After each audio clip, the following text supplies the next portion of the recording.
welcome Attorney General.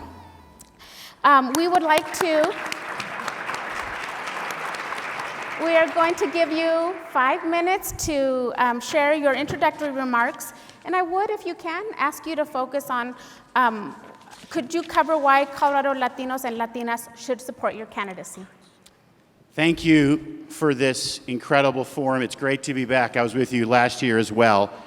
I want to start with a topic I know we're all thinking about, which is this moment of rising hate, demonization, and targeting of immigrants is wrong.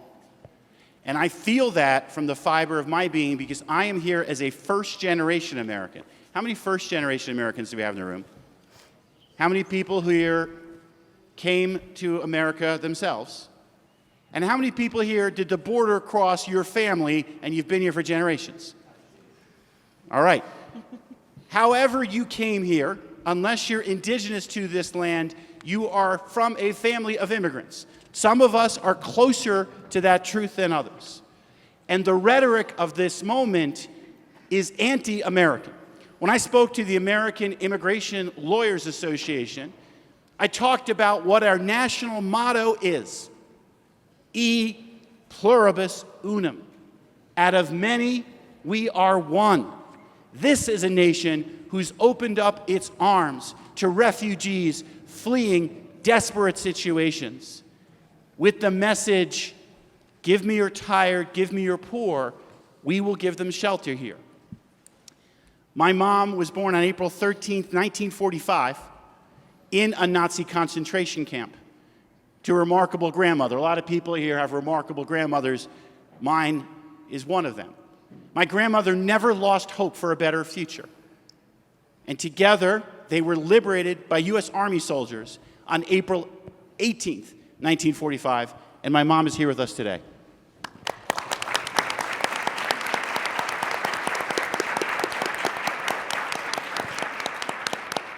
I grew up both with a respect for this is the land of freedom and opportunity for all, and this is the land where we accept you no matter what you look like, no matter who you love, no matter who you worship. George Washington wrote a letter.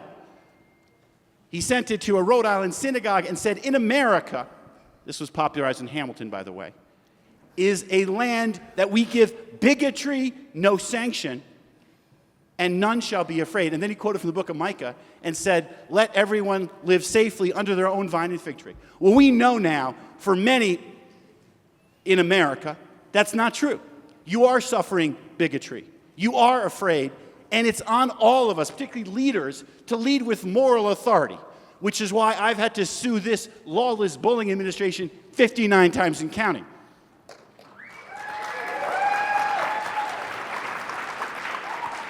There are some who would say, let's make nice, let's accommodate, let's say nice things about the agriculture secretary, who I've had to sue twice to protect SNAP benefits for 600,000 Coloradans, and we won both times. There are some who might say, just hand over the information, data about those who are immigrants here and vulnerable, to which I say, hell no, we're protecting immigrants here in Colorado. And I will tell you, I take seriously my job as the people's lawyer to show up all across Colorado with Alex in Glenwood, in Grand Junction, standing up for immigrants who are illegally mistreated by law enforcement, in Fort Morgan, fighting for voting rights for those living in a mobile home park where they're being intimidated, and in the San Luis Valley, where I say hell no to the plan to take water from that valley, destroy an agriculture economy, and make some investors rich.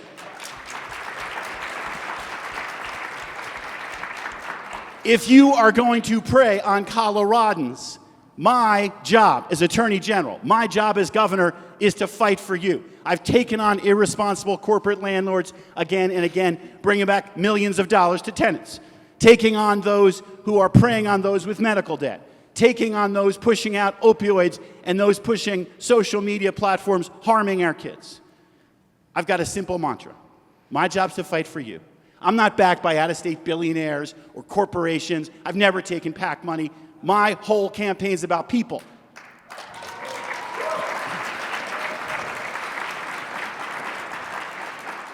I still believe this nation has a commitment to be a government of the people, by the people, say this with me, and for the people. Thank you all very much. It'd be an honor to serve as your next governor. Thank you.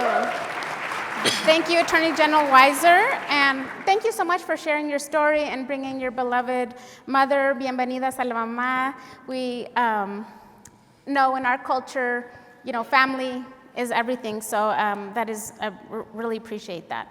Now, let's get started with some questions about the issues that Latinos y Latinas across the country have said are the most important to us, across the state, as reflected in the Colorado Latino Agenda Research Initiative. We're going to start with the economy, housing, and affordability issues. For 5 straight years of polling, Latinos in Colorado have put kitchen table economics at the top of the agenda. Cost of living and wages are the #1 concern. In 2025, the top state priorities were improving wages and income and addressing the rising cost of living and inflation, with affordable housing right behind it in the top priorities. In 2025, housing costs continue to outpace wages, and Latinos continue to say that whatever politicians have done on housing in the last 4 years, we are not seeing the benefit in our community. We don't see a difference in housing affordability despite the headlines. What will you do as governor in the first 100 days and in the first year to get wages up, bring costs down, and make housing attainable for working Latino families? We didn't get into this overnight. We're not going to get out of it overnight either. But we need vigilance on both these 2 challenges.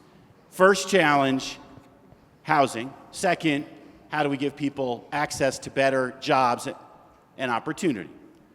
On housing, I've got a 3-part commitment that will change the equation.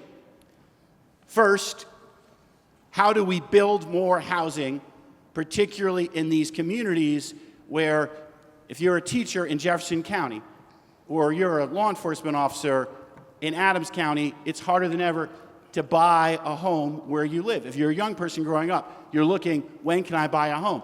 It wasn't always like that. 20 years ago, that promise that you could be able to buy a home was attainable.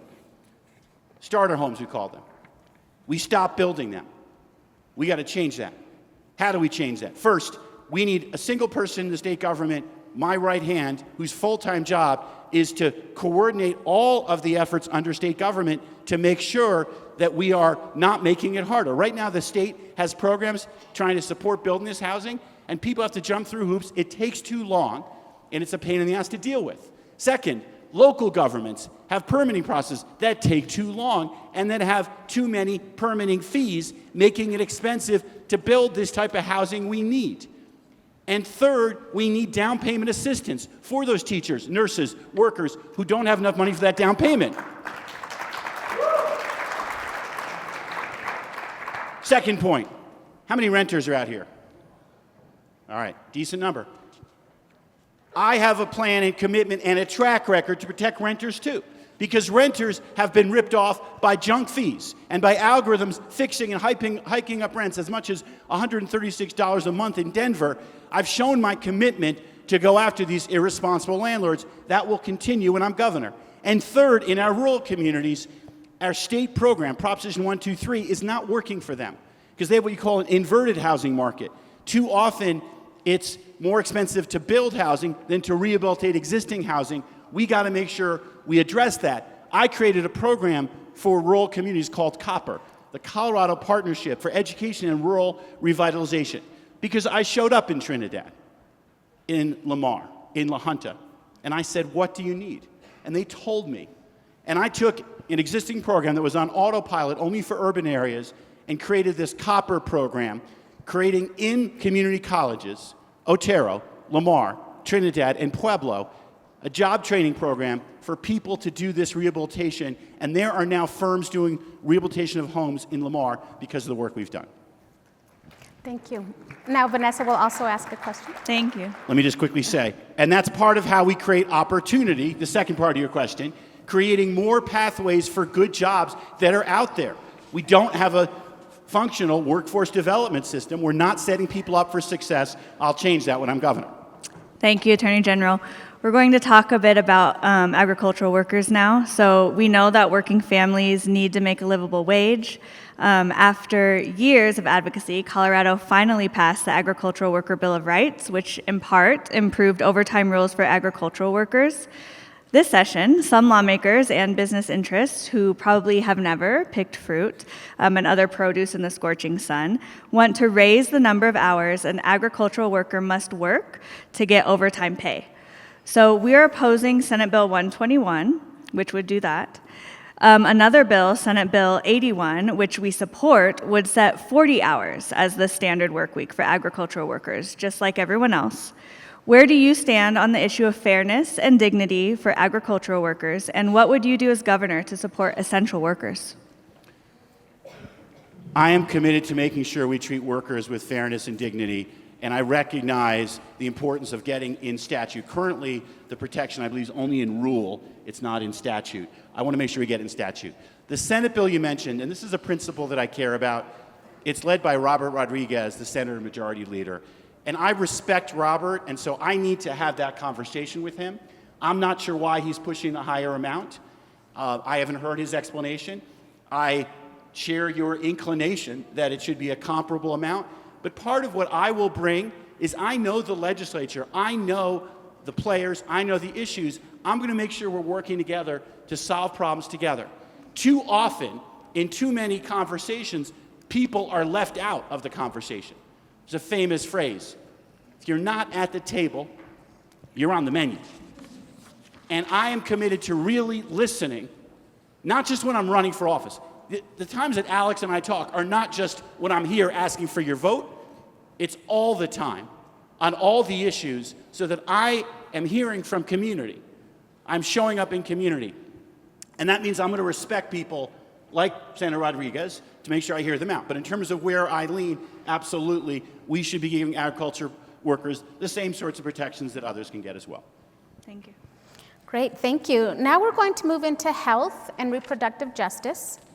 So from 2021 to 2025, Latinas y Latinos consistently identified healthcare as a constant pressure point because it's tied directly to whether families can work, stay housed, and survive emergencies. So Latinos in Colorado were already the highest uninsured groups. And this is getting worse because of drastic cuts to Medicaid and the Affordable Care Act, as well as the expired healthcare tax credit. Over 280,000 Coloradans are expected to lose health coverage because of these changes, and Latino and immigrant community members will be some of the groups most disproportionately affected.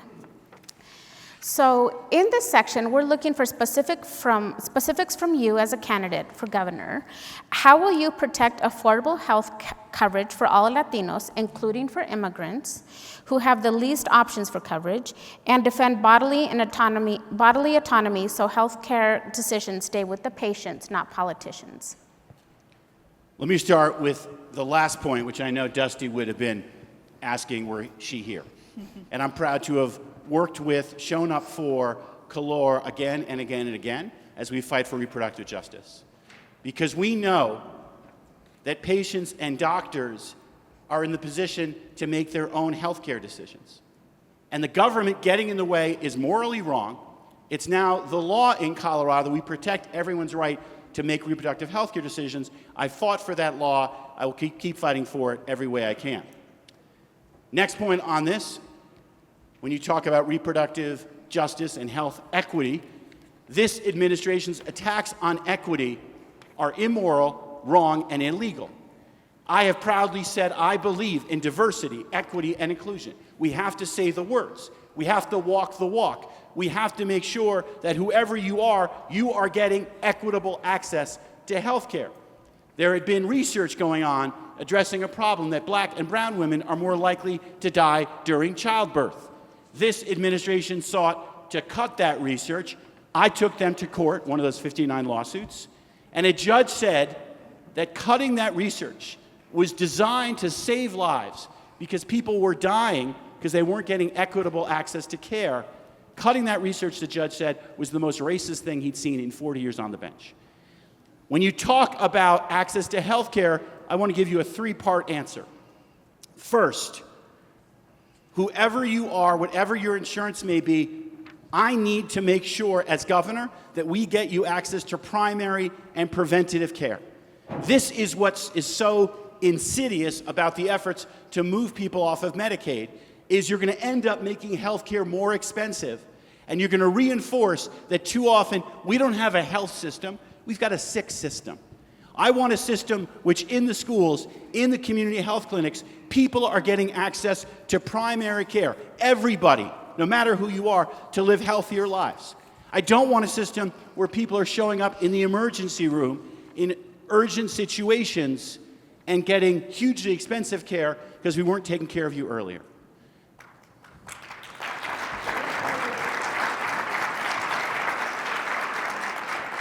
And that system will not only include physical health care, but behavioral health care. Because we know that those who are lonely, those who are disconnected, they're more likely to also have physical health care challenges as well. Second point, we need to get people onto bulk purchasing, whether it's the Colorado option on our exchange, whether it's the state employee plan, whether it's drug purchasing plans. The more, or some type of universal health care, an idea being worked on by the University of Colorado right now, the more we have bulk buying, bulk provision, the lower the costs are going to be. Which gets to my third point. I'm going to protect consumers from medical debt, from surprise bills, from private equity roll-ups of practices that charge them too much money, from ridiculous prices from big pharma who is trying to take advantage of people who need insulin, for example, and other key medication. Thank you. I've been doing all this work. I am prepared to do it as your next governor. Thank you. I do have a follow-up. Some consumers, unfortunately, are being disproportionately targeted, especially as our state, as you know, faces almost $1 billion deficit. So recent proposals to balance our state budget do plan to disproportionately cut health coverage for rural and low-income Coloradans, and specifically immigrant community members. So those people who are getting moved off of Medicaid are immigrant community members who already have the fewest options. What concrete steps will your administration take to address these inequalities and ensure fiscal pressures don't eliminate access to affordable health care for our most impacted communities? How will you make sure people with the fewest options can still afford to get the care they desperately need? This is a perfect follow-up from how I had answered about the importance of primary and preventative care. If we do what you just mentioned as a threat, take people off health care, tell people we're not giving you access to care, we will end up increasing the amount of money we spend on health care. Let me walk you through this because I jumped quickly and I want to be able to explain it.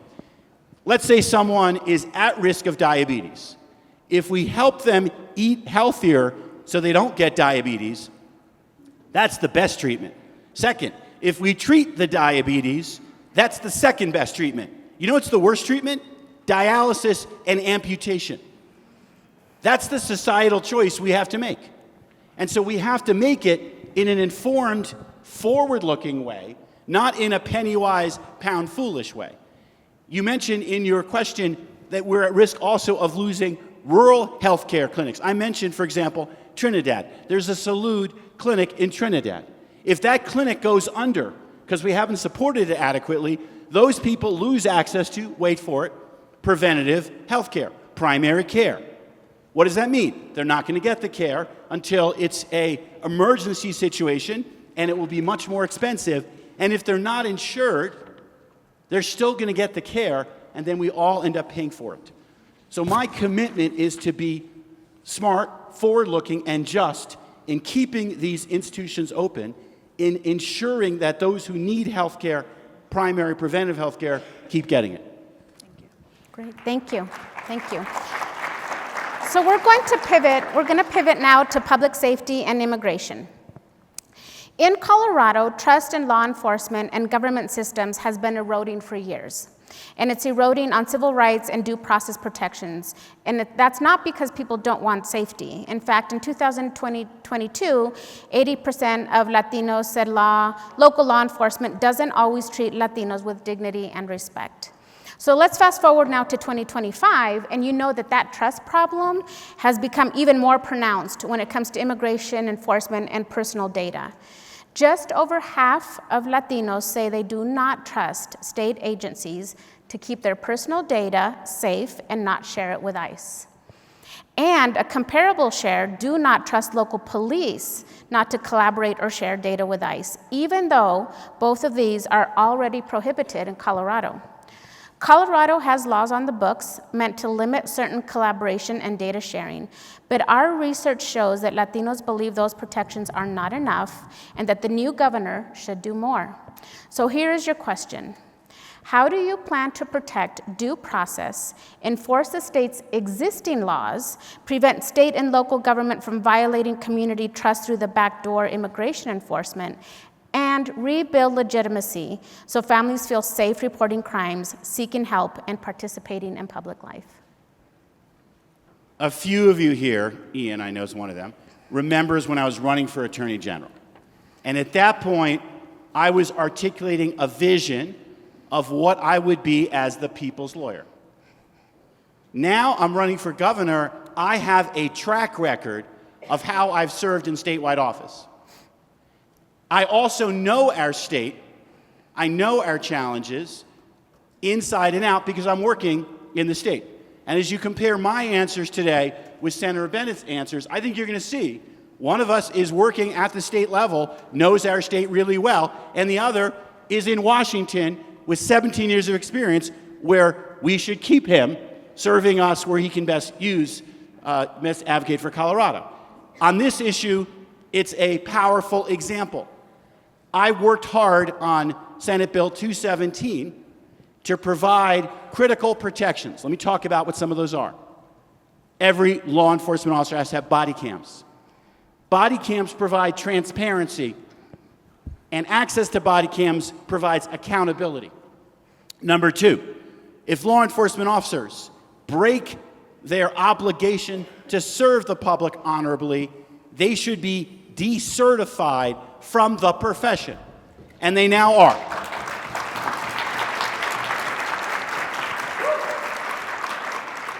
Number three, and this happened personally because I had a conversation on the ground, heard about it, and worked to get this into law. Colorado now has a database, so if a law enforcement officer is fired for cause or resigns in lieu of being fired for cause, it gets put in the database so that person can't be hired willy-nilly by another agency, not even knowing what happened.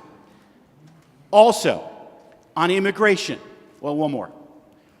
Also, I pushed to get authority in my office to be able to investigate patterns and practices of civil rights violations by any governmental agency, which is why the city of Aurora is now under a consent decree for racially disparate policing.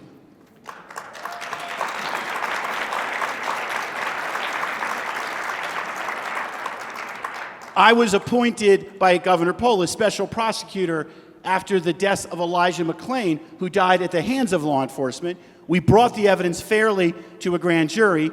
We got 5 indictments. The evidence was brought to a jury, 3 convictions. That accountability, that justice for Elijah McClain, because I was willing to do the hard thing.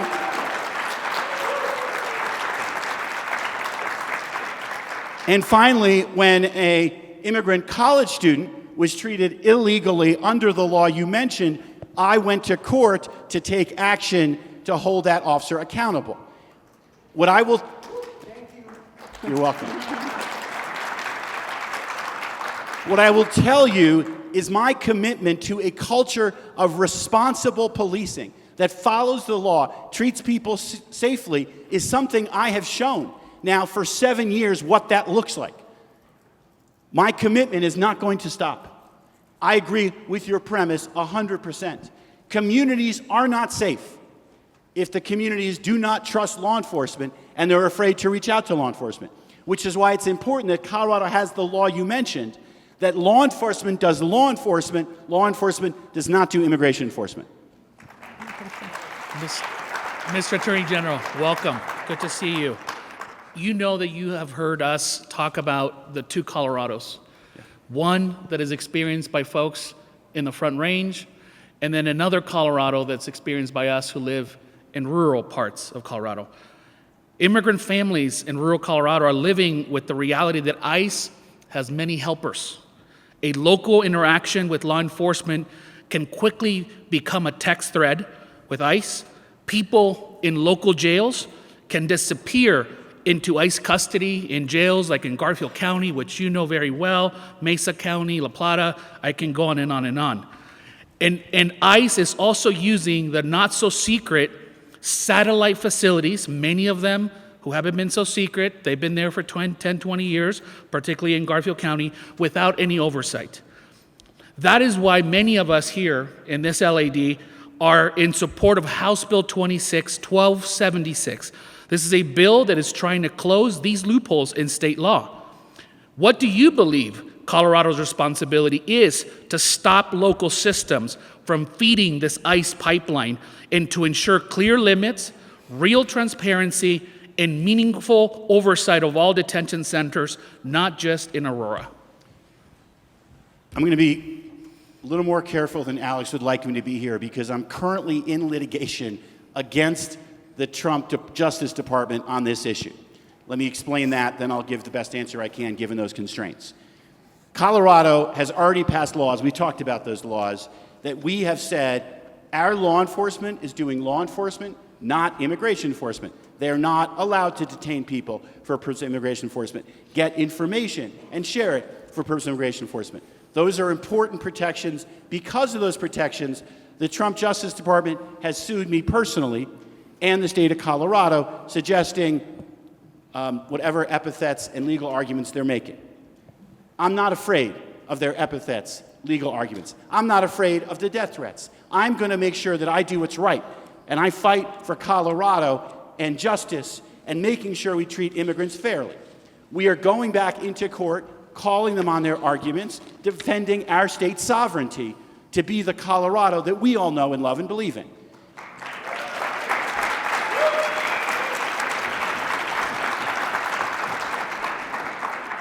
I will continue to approach these issues with a continuous improvement mindset, which means as we see there are failings, lacks of transparency and otherwise, I want to address those failings and making sure that we are building a just Colorado, even if the federal government won't treat immigrants fairly, sensibly, and under the rule of law, we will in Colorado. Thank you, and we appreciate the context in which you are responding to that question. We are going to move into our last issue area in this portion of the moderation. So the last two issue areas are education and environmental justice. It used to be, this is a startling statistic as a mother, and I think anyone in Colorado would respond to this. It used to be that almost 100% of Latino parents trusted their teachers and their schools. But in 2025, only 55% of Latinos say they're confident that their local school district has the expertise, knowledge, and willingness to eliminate the student achievement gap between Latino and white students. And only 55% are confident that the district can eliminate racism or discrimination in public education. On environmental justice, the 76% of Latinos say they are concerned about the impacts of climate change, and 84% want Colorado to protect communities located near oil and gas extraction sites from environmental hazards. So let's start with this question.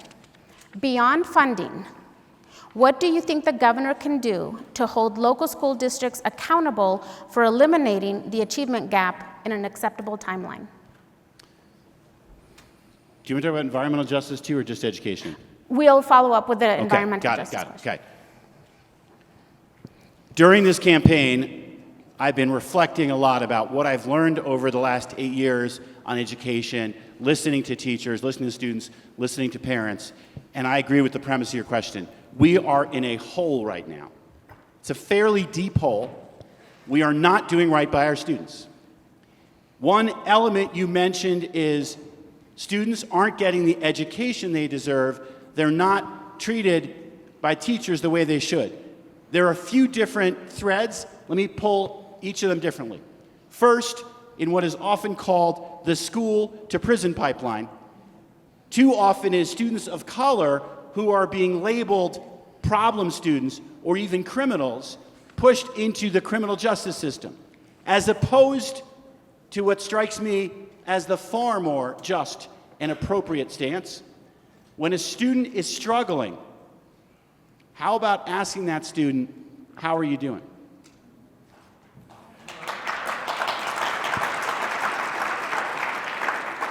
Students who are acting out are issuing a cry for help if we can ensure our schools are trauma-informed and we're investing in behavioral health and opportunities and connections for students, then they won't end up in the criminal justice system, but instead building a thriving future.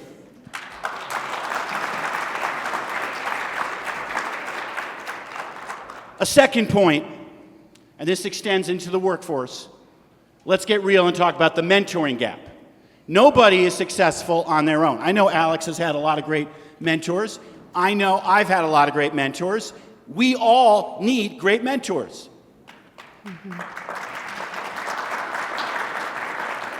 You know who's less likely to have great mentors? Students of color. Because people too often naturally will mentor those who look like them, and too few teachers are teachers of color, each of whom faces more pressure to handle being the Latino teacher or the black teacher. We need to be committed not just to more inclusive hiring in teaching, but we need to be committed to creating a culture of mentoring for all, addressing the mentoring gap, and ensuring that every single student has multiple mentors.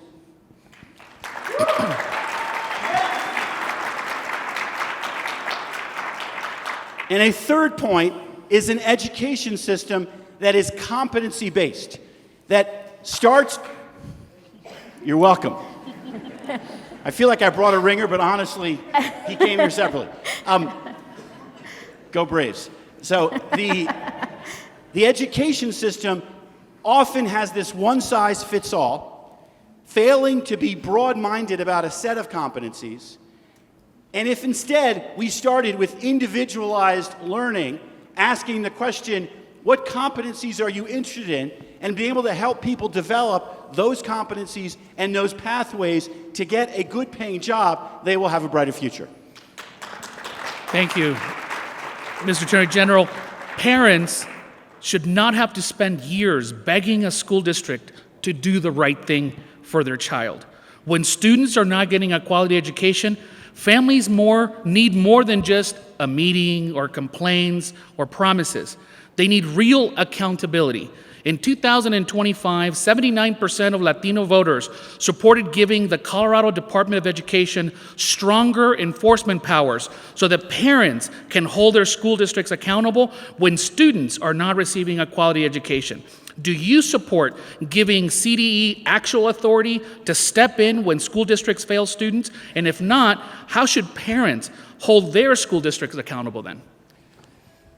All right, this is an issue that has a lot of complexity, and so I'll try to both explain a little bit and give you my best answers.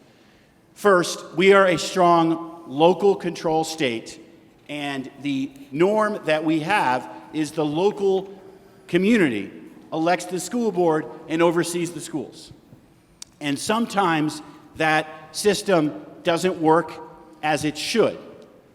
I just want to emphasize the way it should work is that people get involved in their community, they get engaged, and they support candidates who are there because they actually care about their kids, not some culture war agenda or other cause. A challenge now that you're getting to is what's the role of the state in overseeing those school boards where they're failing our students? And I want us to be careful about this because you can make a mistake on both sides.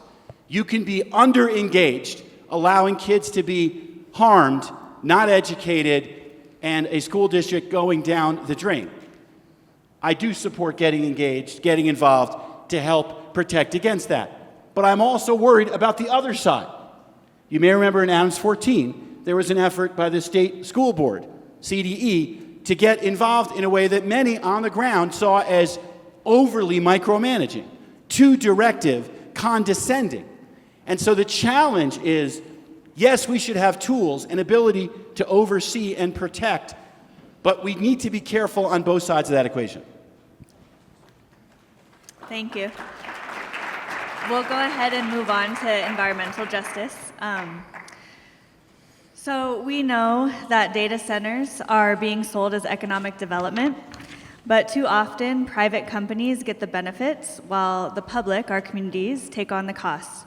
More pressure on the grid, more water use, more infrastructure demands, and more risk for communities already carrying disproportionate burdens.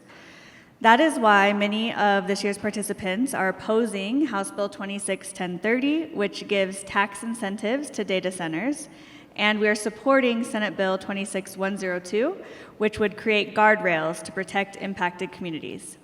If elected governor, what will you do to make sure rural and Latino communities are no longer treated as targets for industries that extract profit while leaving local families with the burden? Let me start by saying the Sierra Club and Cultivando held a forum like this in Commerce City to give both governor candidates a chance to talk about their commitment to environmental justice. I'm the only one who showed up.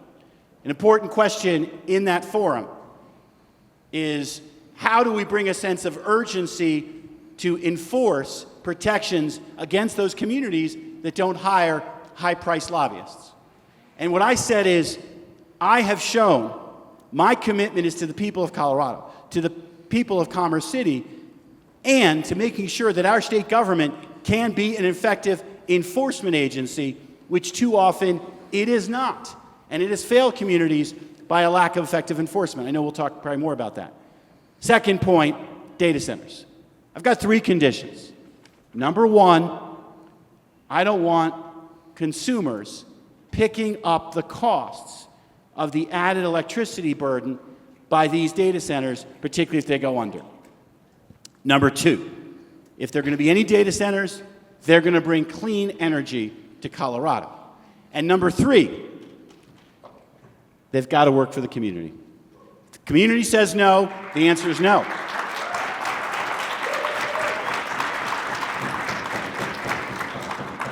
Let me make a point, though, that is important very much to the 2 Colorados. If you are in Craig, Colorado, if you are in Hayden, Colorado, and the coal plant is closing, and you have the opportunity to get a data center powered by geothermal energy, giving people in that community jobs, then you might want that data center. And I am an enthusiastic, committed fighter for a just transition. I will not abandon those communities. Great, thank you. I just want to say that I really appreciate your detailed and specific answers. We're going to move into a different section now. We're calling rapid fire, but really what we're looking for is a straightforward answer, a short answer to a series of questions we're going to ask you in regards to bills, ballot initiatives, and your leadership as governor. As you know, Latino Advocacy Day is our lobby day. And so now you're going to experience why more than 5,800 Latinas and Latinos have made the choice to travel to their state capital over the last 20 years. That's pretty impressive. So we're going to turn to some participants to ask you the next few questions about the specific bills. And I just ask that you speak really loudly into the microphone so that we can hear you. And we'll start with Michelle. Hi, Attorney General. Hey, Michelle. My name is Michelle Avila Quintero, and I am from Thornton, Colorado. My dad, Miguel, has worked in construction for over 25 years, currently working in painting. And he often comes home very dizzy, exhausted, and even burned for being out in the extreme heat without any protection. The majority of Latinos support stronger protections for workers facing dangerous heat and cold on the job. House Bill 26-1272 would require common sense workplace protections so that people are not forced to risk their health just to earn a paycheck. If you were governor, would we count on you to sign House Bill 26-1272 into law to ensure workers in Colorado are protected from extreme temperatures at work. Michelle, you are correct. This is a very smart bill, focusing, including on the data collection and oversight that's necessary. I want to be really transparent with all of you, not meaning to go meta there for a minute. The budget issue is the challenge. When I talk to my lobbyist about this bill, because we're watching it, what he says is our state budget right now is in a tough situation. I believe there's what's called a fiscal note on this bill. And so the challenge on this bill is when and how can we afford it? Long term, we're going to make sure we get it done. But short term right now, we're in a budget squeeze. So if it doesn't happen this year, that's my understanding as to why it might not happen. Thank you. Thank you. Invite Allison. Hello, Attorney General. My name is Allison Unidas, and I'm from Aurora. My family and friends live in fear of having any interaction with law enforcement because too often people do not know who is stopping them, what agency they are with, or what rules are around immigration enforcement. This paralyzing fear breaks trust, creates anxiety that takes a real toll on our mental health and risks the safety of our communities. House Bill 1275. I'm bad at these numbers too. 1275 would help make sure state and local officers identify themselves clearly and are properly trained on Colorado laws. If you were governor today, could we count on you to sign House Bill 1220? Oh my God, I'm so sorry. 1275 into law to ensure families are treated with transparency, consistency, and dignity. Thank you, Allison, for coming and asking an important point. For those unfamiliar with the bill, it has the important requirement that we're not going to allow masked ICE officers here in Colorado. I want to warn you all, California has already passed such a law. It's already been struck down in court. So we're working with the sponsors on this to see how we can make sure to make those protections as defensible as they can to protect people. I share these concerns around how ICE is operating, which is why I've set up a complaint system in my office for people to be able to report violations of due process of law and other protections by these ICE agents. I have also said, as is the case now in Durango, if what happens in Minneapolis, where you have, God forbid, unjustified killing, or in Durango, which was an alleged assault, then we need to make sure we hold ICE agents accountable, and I will work to do that. Thank you. And so our last participant question comes from Kaya.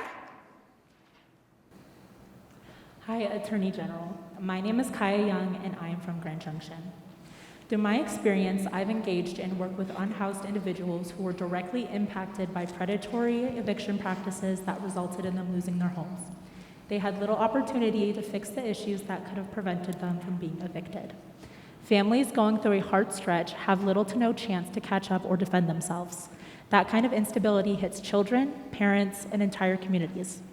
The majority of Latinos support stronger protections for tenants so families are not pushed out without a fair process. House Bill 1106 would strengthen eviction protections and give renters a fairer chance to stay housed and avoid being thrown into crisis. If you were our governor today, could we count on you to sign House Bill 1106 into law to ensure more Colorado families have a fair shot to remain in their homes?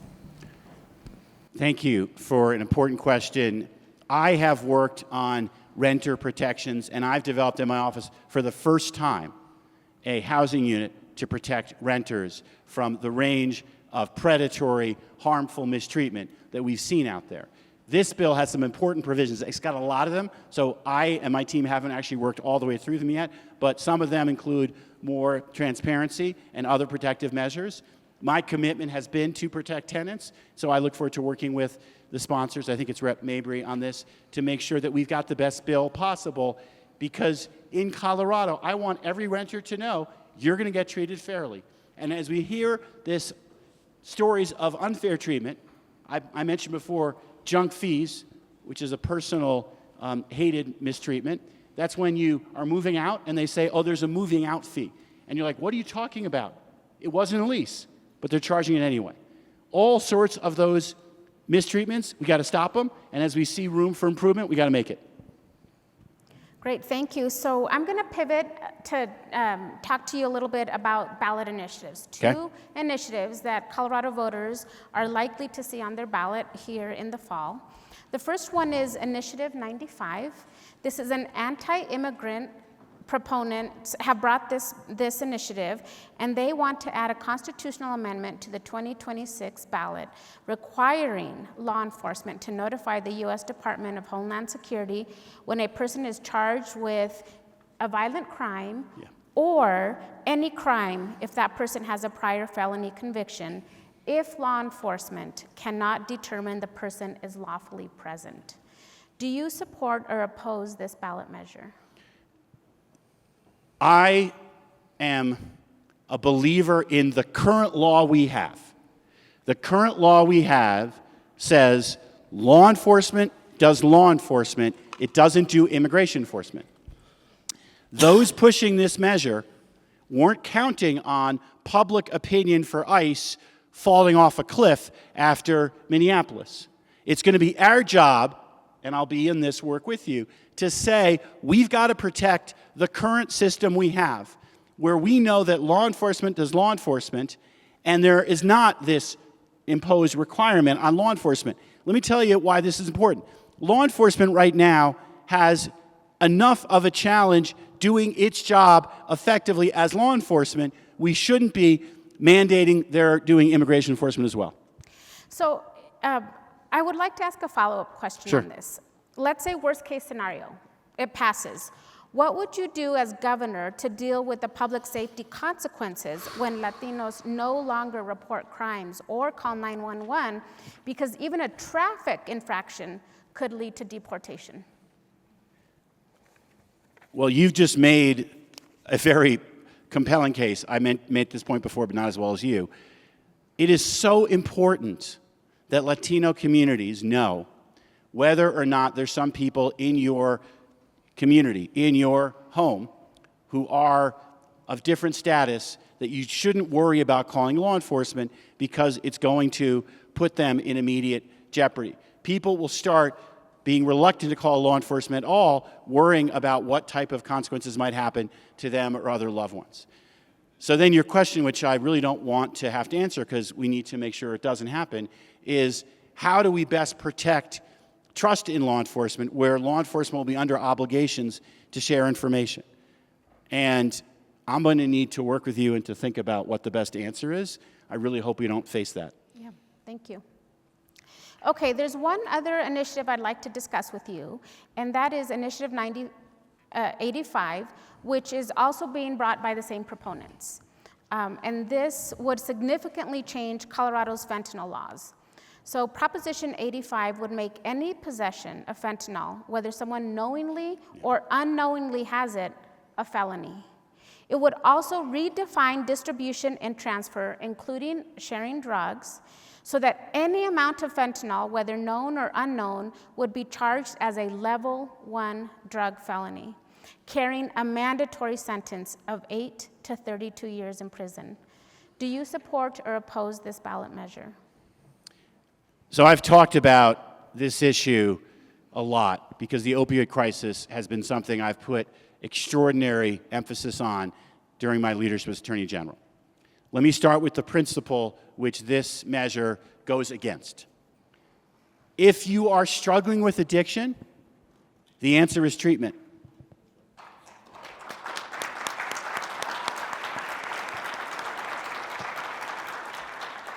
If you are a drug dealer preying on communities, giving out poison, the answer is prison.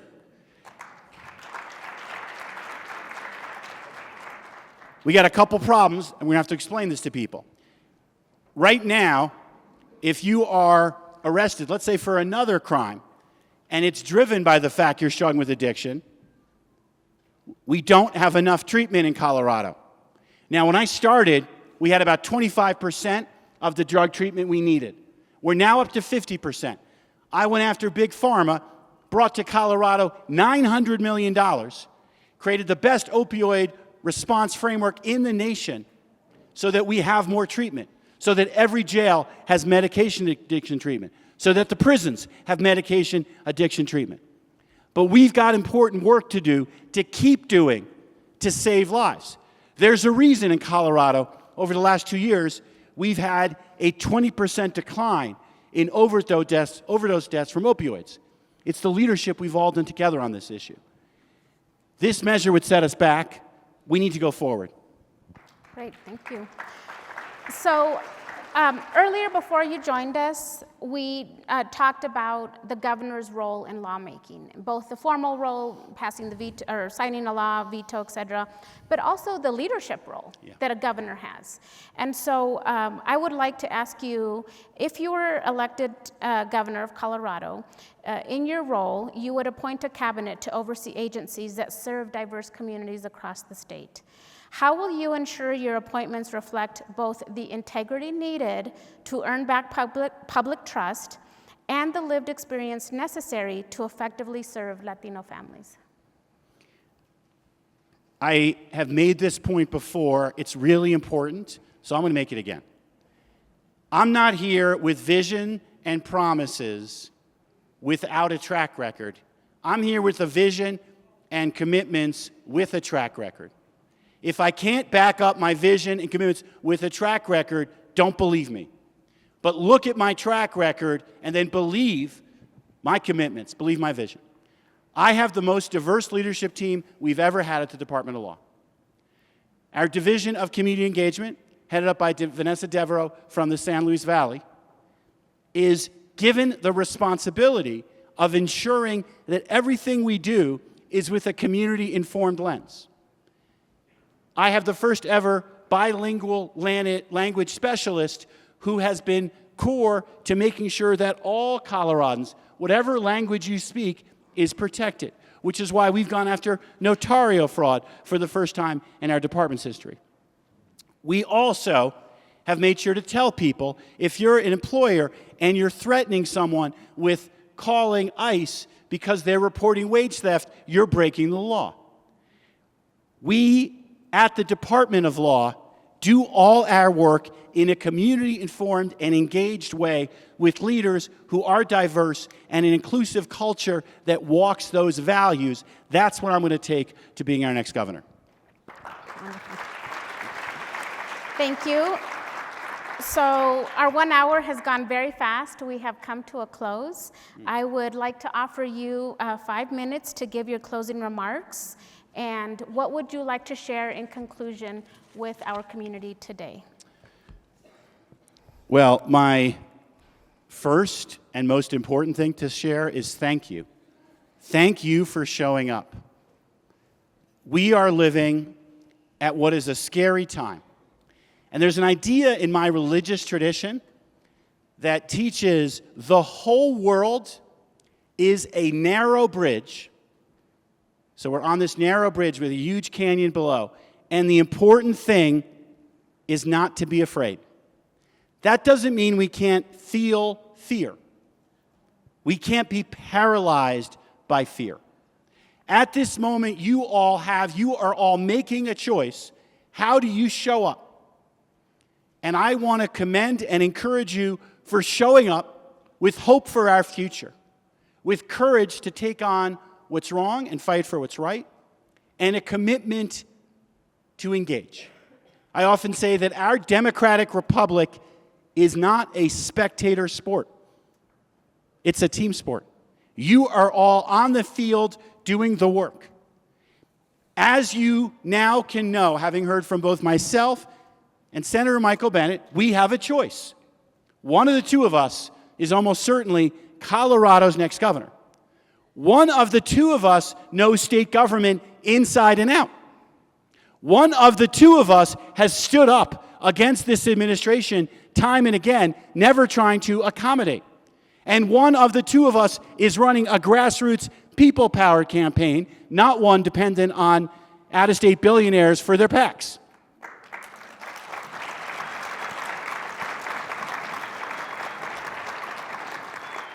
So the question for all of you is, do you engage?